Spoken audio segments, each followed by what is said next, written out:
Okay, so what is happening in the Strait of Hormuz? Because Iran has just announced that the Strait of Hormuz is fully open and ready for business. Strait opened? Okay, let's bring you that breaking news out of Iran this hour, and Tehran has closed the Strait of Hormuz again.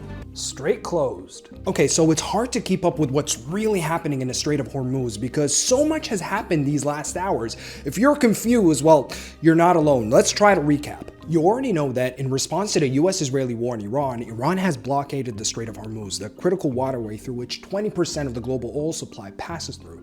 The International Energy Agency is calling this war the largest supply disruption in history. On the 8th of April, both the US and Iran agreed to a 2-week ceasefire, to which Israel responded to by launching an unprecedented wave of attacks on Lebanon, killing over 2,000 people. So on the 17th of April, tied to a 10-day ceasefire in Lebanon, Iran's foreign minister announced the strait was completely open to all commercial vessels.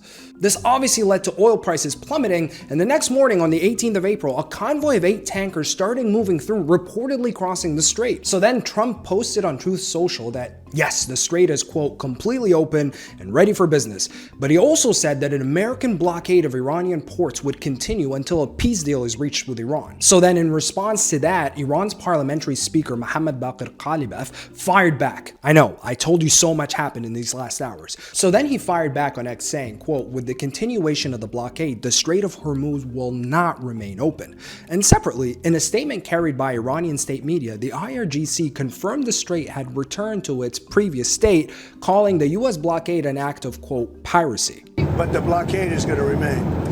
But maybe I won't extend it. So you have a blockade, and unfortunately we'll have to start dropping bombs again. And to underline just how quickly things are developing, a tanker in the Strait of Hormuz says it has come under fire from gunboats operated by the IRGC. That's according to the UK's maritime authority, the UK MTO. Basically, what's happening is Iran says it closed the strait because the Americans aren't keeping their side of the deal. And then you have Trump saying a deal is imminent, but if Iran doesn't comply with his demands, he won't extend the ceasefire.